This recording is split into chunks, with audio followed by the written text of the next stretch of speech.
कहने के द्वारा हम तो विश्वास को सक्रिय कर रहे, खोल रहे हैं, ताकि जिस व्यक्ति में उत्तम होने की कोई सामर्थ्य नहीं है कि वो जयवंत हो, विजयी हो जाए। लेकिन अब आपने कहा है, इसलिए जयवंत होगा, उत्तम होगा और विजयी हो जाएगा। Jesus, you are my King. Jesus, you are my King. Jesus, you are my King. Jesus, you are my King. I'm forgiven. You were forsaken. I'm accepted. You were condemned. I'm alive and well. Your spirit is within me. Because you died and rose again.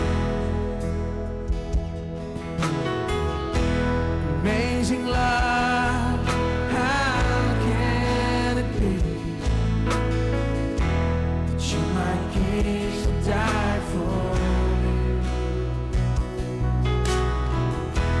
Amazing love, I know it's true.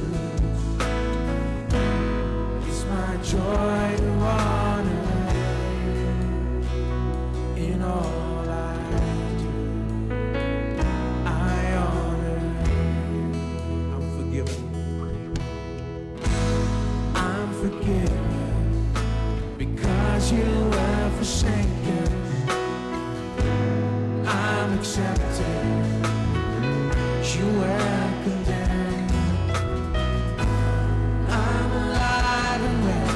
Your spirit is within me. Because you died and rose again. Amazing love, how can it be that you, my King, should die for me? Amazing love, I know it's true. It's my joy to honor you. Amazing love, how can it be that you, my King, should die for me? Amazing love, I know it's true. It's my joy to honor you in all I do.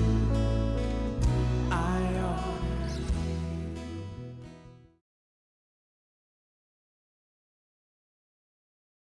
परमेश्वर आपको परिवार देता और कहता है कि तुम इसे कहो, आप ही इसे कहो, आप ही कहो कि ये क्या होना चाहिए, वो परिवार वैसे ही हो जाएगा। वो आपको बच्चे देता है, कहता है इसे तुम कहो।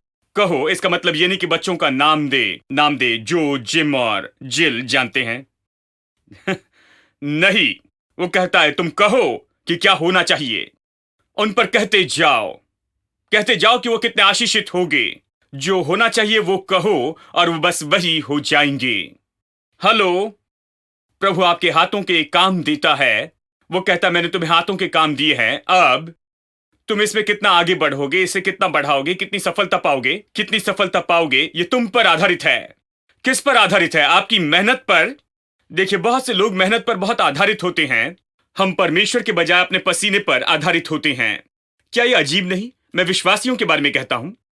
हम पसीना बहाते हैं और फिर उस पर घमंड करते हैं कि कैसे अपने पसीने से इसे हासिल किया। प्रभु के बजाय आप देखिए, मैं प्रभु के सिद्धांत कह रहा हूं मेरे दोस्तों। प्रभु कहता है मैंने तुम्हें यह दिया है, ये कंपनी मैंने तुम्हारे हाथों में दी है, आप इसमें कितना आगे जाएंगे आधारित है आप इसे क्या कहते हैं। जैसे एक भाई ने कहा, अब तक मैंने जो भी किया उसने कुछ काम नहीं किया, मैं इसकी कोशिश कर रहा हूं। उन्होंने ये कह दिया, उन्होंने कहा वो कोशिश कर रहे हैं। और मैंने उनसे कहा, आप क्या सोचते ये क्या हो जाएगा? तो देखते हैं भाई, मैं आशा करता हूं सब ठीक हो जाएगा। वो बस इसी तरह से कह रहे थे। तो हमें पता नहीं ये क्या होगा, शायद ये काम करे, शायद ये काम नहीं करे, शायद ये अच्छा हो, शायद ये अच्छा नहीं। ये इस तरह से होता है। वो इसे कहते हैं, परमेश्वर ने मनुष्य को कैसे बनाया, आप जो भी इसे कहेंगे वो वही हो जाएगा। आप अपने परिवार को क्या कहते हैं, अपने बच्चों को क्या कहते हैं, अपने हाथों के कामों को क्या कहते हैं, अपनी योग्यता को क्या कहते हैं, आप खुद को क्या कहते हैं। अब्राहम ने सीख गया कि परमेश्वर ऐसा परमेश्वर है जो चीजें नहीं है उन्हें ऐसे बुलाता है जैसे मानो वे हैं। और फिर वो पुकारने लगा जो चीजें नहीं है जैसे कि मानो वे वहां हैं, और वो खुद इसे करने लगा। और इसी के कारण 100 साल की उम्र में उसे संतान हुई। उसकी पत्नी तो 90 साल की थी। यदि उसने ऐसे किया तो आप क्या कर सकते हैं दोस्तों? मैं विश्वास करता हूं मरा हुआ व्यापार जिंदा करेंगे, खोई हुई बातों को जीवित कर सकते हैं, आप असफल जीवन को लेकर उसे सफल बना सकते हैं, आप गई बीती केस को लेकर उसमें से कुछ बहुत ही सुंदर बना सकते हैं। देखिए, यही तो सिद्धांत है। तो प्रभु ने आदम को ट्रेन किया, बाकी किसी में ट्रेन नहीं किया, केवल इसी में ट्रेन किया क्योंकि वो जानता था कि यदि वो इसे जाने, यदि वो जाने कि कैसे इन सारी चीजों को कहे अस्तित्व में आने के लिए, तो वो जो चाहे वो प्राप्त कर सकता है, क्योंकि उसे केवल यही करना है कि उन सारी चीजों को अस्तित्व में आने के लिए कहे। हेलो, क्या आप सफलता को बुला रहे हैं? क्या आप संपन्नता को बुला रहे हैं? क्या आप चंगाई को बुला रहे हैं? क्या आप बुला रहे हैं अपने जीवन को एक सफल रूप में? आप उसे कैसे पुकार रहे हैं? मैं इन प्रचारकों से कहता हूं, कई बार कहता हूं, कुछ तो सच में बेकार है। वो कहते हैं, खैर भाई मैंने शुरू किया, कुछ भी काम नहीं कर रहा है भाई, जानते हैं इतना मुश्किल है। वो कहते हैं यहां जो भी आया वो यहां से भाग गया कुछ ही समय में। हां, तो मुझे पता नहीं। और मैंने उनमें से एक को चौंकाने के लिए कहा कि तुम अभी इसे बंद कर दो, क्योंकि एक और दिन वहां रहना तो बर्बाद करना है, क्योंकि आप गलत कह रहे हैं और आप जो भी कह रहे हैं वही तो होने वाला है। हां, आप संसार में कहां भी जाएं, संसार में खाली बेकार जगह पर चले जाएं और उससे ले जो कि पूरी तरह अंधकार है, गड़बड़ी है और असमंजसता है और वहां कुछ भी नहीं है, और आप उसे ले सकते हैं और बस उसे सफलता कहने के द्वारा, उसे कुछ अच्छा कहने के द्वारा, और उसे कहते हैं विश्वास से जो आप चाहते कि वो हो, तो आप जो चाहते उसे बना सकते हैं। मैंने इसका अनुभव किया है, मैंने इसे देखा और इसीलिए मैं आपको बता रहा हूं। मैं कोई थ्योरी नहीं बता रहा हूं, मैंने इसकी कोशिश की, मैंने सच में इसे किया है। इसलिए आपसे कहता हूं आप इसे कहें और ऐसे ही होगा। हां, शायद इसके लिए कुछ समय लगे, जानते हैं, क्योंकि हम सब लोग विश्वास में बढ़ रहे हैं, क्योंकि कई बार हम इसे कहते हैं उसके बाद में शोक करते हैं, जानते हैं। हम इस तरह से कहते हैं उसके बाद में 100 अलग तरीके के नाम लेकर कहते हैं, जानते हैं। हां, इसे कहें, सब लोग कहें, इसे कहें। इसका मतलब अपना मुंह खोले और कहे कि ऐसा हो वैसा हो, और फिर विश्वास खोला जाता है उन शब्दों में कि वो वैसे ही हो जाए जो आपने कहा है कि वो हो जाएं। और इतने सामर्थ्य ये छोटे से शब्द हैं, ऐसा हो। चलिए बताऊं कि बाइबल में उन्होंने कैसे किया। मेरे साथ निकाले उत्पत्ति अध्याय 24, और चलिए मैं पढ़ता हूं वचन 59। और ये रिबेका के बारे में है। याद है इसहाक की पत्नी रिबेका?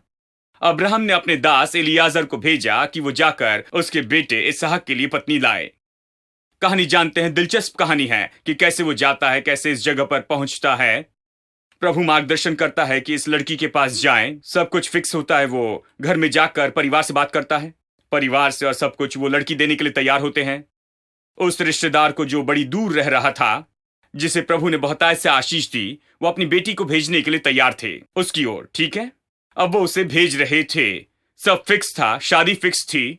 वो इस लड़की को लेकर जाने वाला था अपने मालिक के पास, स्वामी अब्राहम के घर में, कि उसकी शादी हो जाए इसहाक के साथ में। अब चलिए इसे पढ़ता हूं, वचन 59। उन्होंने रिबेका को भेजा, अब फेरवेल है। उन्होंने अपनी बहन रिबेका और उसकी धाई को भेजा, अब्राहम के दास और उसके साथी के साथ चली, और उन्होंने रिबेका को आशीर्वाद दिया। सब लोग कहे उन्होंने आशीर्वाद दिया। क्या आपने इस तरह की कोई सेंड ऑफ सेरेमनी देखी है? मैंने कुछ देखी है। सामान्य रूप में अक्सर सारा घराना रोता है और जैसे वो भेजते हैं, वो बेताबी से प्रार्थना करते हैं। हाँ, आशीष नहीं देते, प्रार्थना करते हैं। बेताबी की प्रार्थना होती है, प्रभु हम नहीं जानते ये कहां पर जा रही है, ऐसे परिवार में जिसके बारे में नहीं जानते कि वो कैसा परिवार है, लेकिन प्रभु मैं आशा करता हूं तू इसे अच्छे से रखेगा, कि इसके साथ कुछ भी बुरा नहीं होगा। और फिर उस दूल्हे के पास में जाकर कहते हैं, इसकी देखभाल करना कि इसकी आंखों में कभी आंसू ना आए। जानते हैं, देखिए, हम अपने अविश्वास को कहते हैं, हमारा दिल डर से भरा हुआ होता है, नकारात्मक बातों से।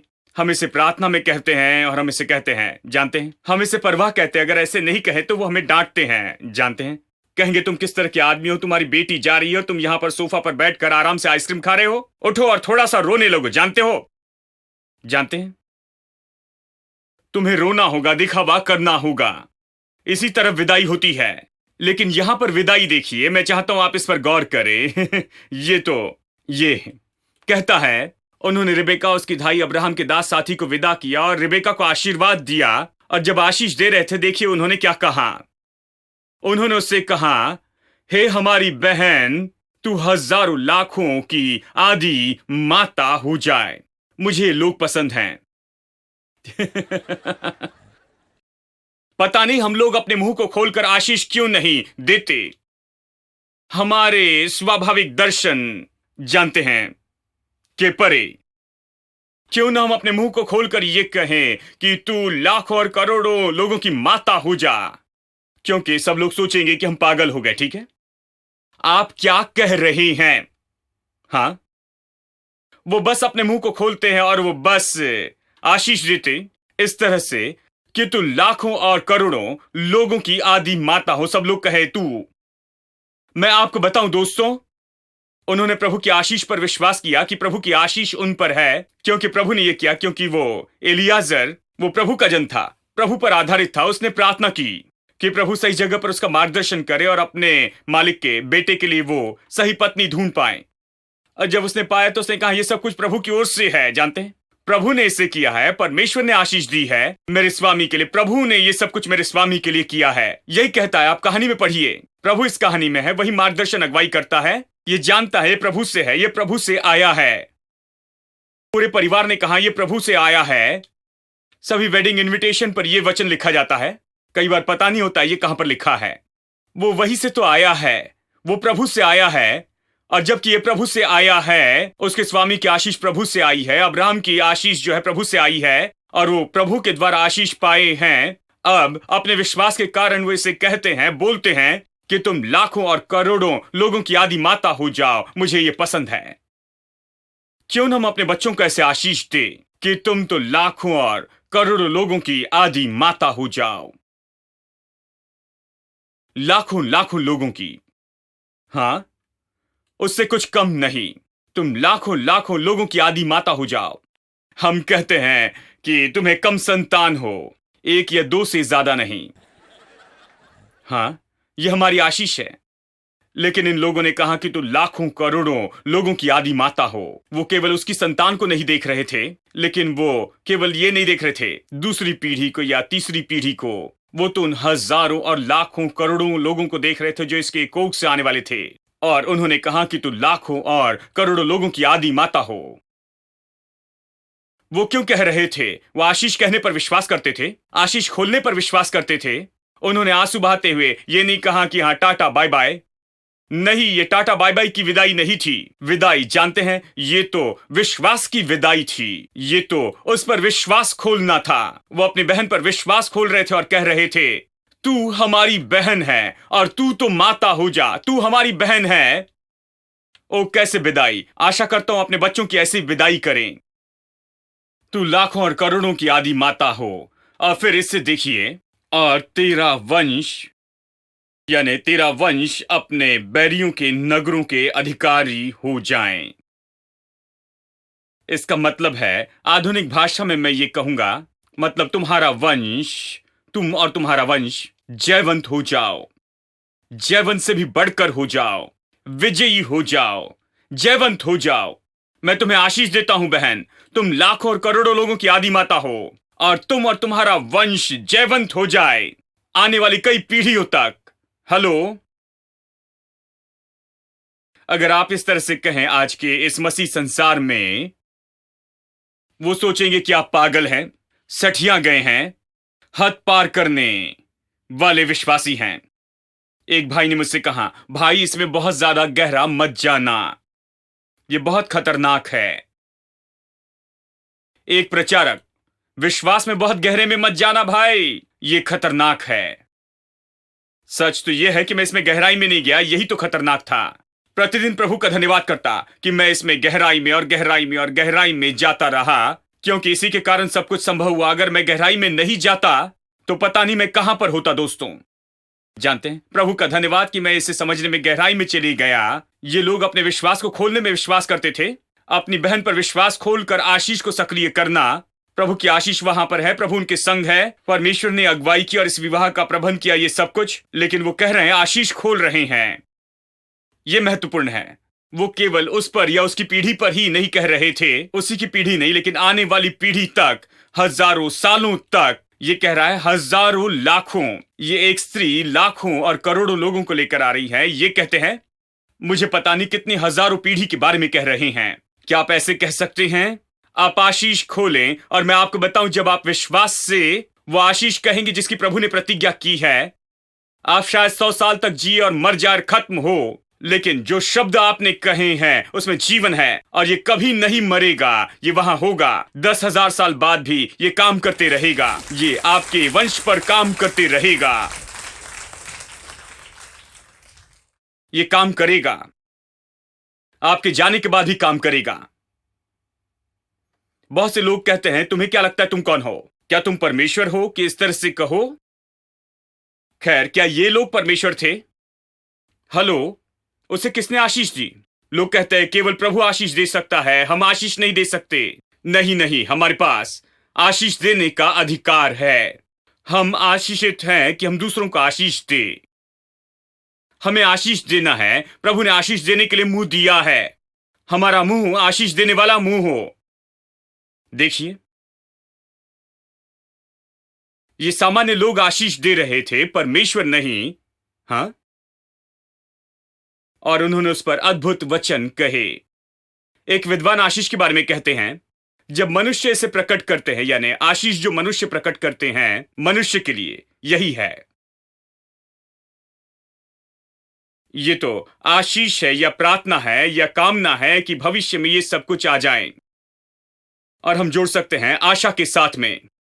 जानते हैं, जब कोई किसी को आशीष देकर ये कहता है कि तुम ये हो जाओ, तुम वो हो जाओ, ये सामान्य रूप में यह आशीष तो कामना है या प्रार्थना है कि ये सारी बातें आ जाएं भविष्य में। लेकिन परमेश्वर ने ऐसा नहीं किया और ना ही उसने ऐसा करने का हमें सिखाया। हमें क्या करना चाहिए? हम तो अलग हैं। हम वो नहीं कह रहे हैं जो कि भविष्य में कुछ होने वाला है। हम तो सच में सामर्थ्य दे रहे हैं अपने शब्दों से। शब्द कहने के द्वारा हम सामर्थ्य दे रहे हैं उस व्यक्ति को कि वो वैसे हो जाए। हम आशा नहीं कर रहे हैं कि भविष्य में वो ऐसा हो जाएगा। हम ये आशा नहीं कर रहे हैं कि भविष्य में उनके ऊपर कोई आशीष आएगी। हम ये प्रार्थना नहीं कर रहे हैं कि उनके जीवन में कुछ होगा, उनके जीवन में कुछ अच्छी बात होगी। नहीं नहीं, कहने के द्वारा हम तो विश्वास को सक्रिय कर रहे, खोल रहे हैं, ताकि जिस व्यक्ति में उत्तम होने की कोई सामर्थ्य नहीं है कि वो जयवंत हो, विजयी हो जाए। लेकिन अब आपने कहा है, इसलिए जयवंत होगा, उत्तम होगा और विजयी हो जाएगा। हम इसी तरह से कहते हैं। हाँ, यीशु ने निरंतर इसे किया। जानते हैं, यीशु ने कहा चंगे हो जाएं। मुझे याद है, जब मैं छोटा था, मेरे एक अच्छे दोस्त थे जो कि इस देश के बड़े प्रचारक थे। मैं उनके बहुत से क्रूसेड में गया और मुझे सौभाग्य मिला कि स्टेज पर बैठूं। हजारों लोग वहां पर आते थे। मैं पिताजी के साथ जाता और मंच पर बैठने का मुझे मौका मिलता था किसी कोने में। मैं छोटा था क्योंकि मेरे पिताजी उन क्रूसेड में जुड़ते थे और इस प्रचारक को प्रचार करते देखता था। वो माइक्रोफोन लेते थे और मुझे याद है उनके बारे में एक बात। वो कहते थे, चंगे हो जाए, चंगे हो जाए। जानते हैं, संदेश के बाद में बस आप अगले 10 मिनट तक यही सुनते कि चंगे हो जाएं। वो चिल्ला चिल्ला कर कहते थे कि चंगे हो जाएं, और जैसे वो कहते चंगे हो जाएं, दुष्ट आत्मा से ग्रसित लोग छुटकारा पाते, लोग बीमार चंगे होते थे और भीड़ में बड़ी जागृति आ जाती थी। जानते हैं, कई बार 50-60 हजार लोग वहां पर होते और चमत्कार होते थे और वो बस चिल्लाते रहते चंगे हो जाए, चंगे हो जाए। मैं छोटा था, घर में आकर मैं उनके जैसी नकल करता था, चंगे हो जाए, चंगे हो जाए। जानते हैं, मुझे पता नहीं था कि ये सब कुछ क्या है, लेकिन जानता था ये काम कर रहा है। जब वो कहते चंगे हो जाए, लोग चंगे होते थे।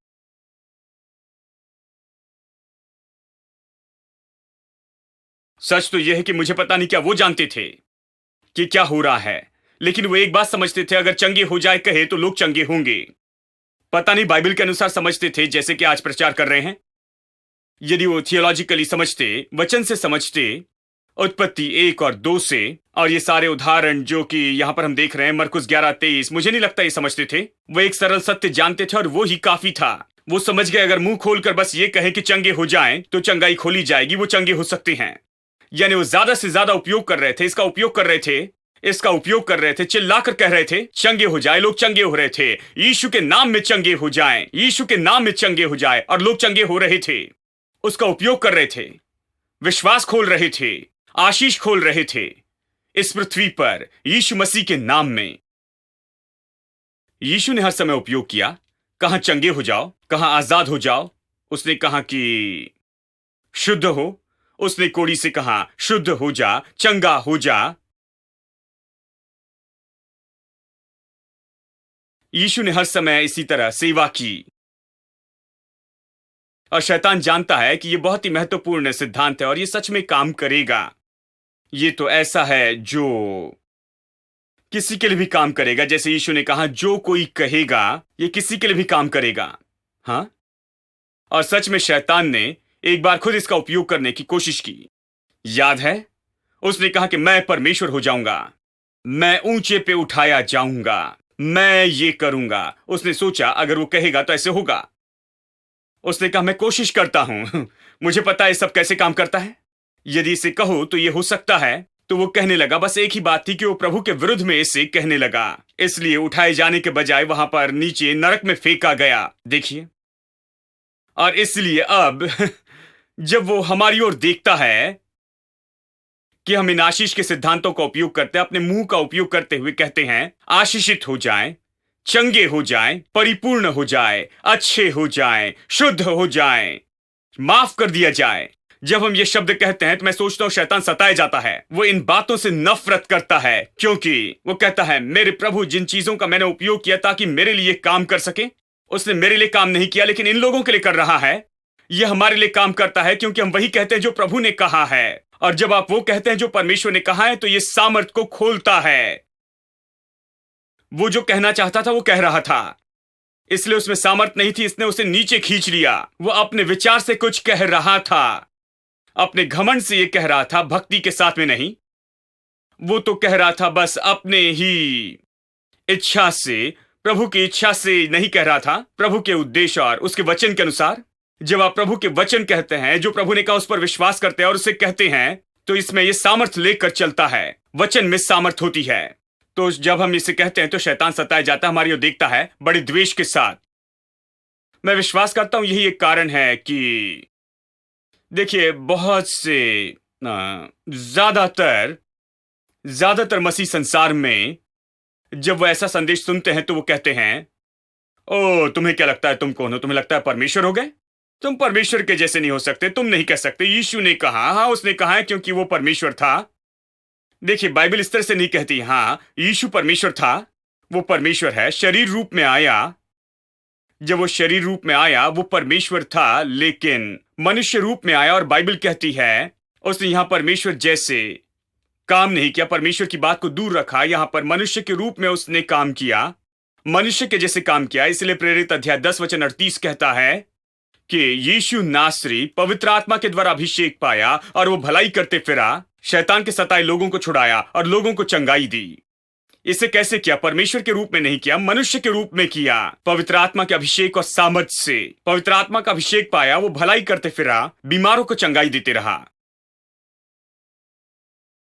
यदि परमेश्वर होकर उसने ये किया तो नहीं कह सकता था जो मैं करता हूं वो तुम भी करोगे और इससे भी महान काम तुम करोगे। वो कैसे कह सकता था? उसे कहना था जो मैंने किया वो तुम नहीं कर सकते हो क्योंकि मैं परमेश्वर हूं। तुम्हें क्या लगता है तुम कौन हो?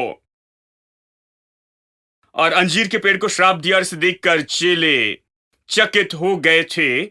वो कह सकता था तुम लोग जाकर इसे घर में कोशिश नहीं करना क्योंकि ये ऐसा है जो केवल मैं कर सकता हूं। लेकिन उसने ऐसा नहीं कहा। उसने जो कोई भी इसे कहेगा, जो कोई भी कहेगा, यानी कोई भी कर सकता है। Whom have I never but you? There is nothing on earth I desire besides you. My heart and my soul many times they fail. There is one truth that always will prevail. God is the strength of my heart. God is the strength of my heart. God is the strength of my heart and the portion forever. God is the strength of my heart. God is the strength of my heart. God is the strength of my heart and the portion forever, forever. Whom have I in heaven but you? There is nothing on earth I desire besides you.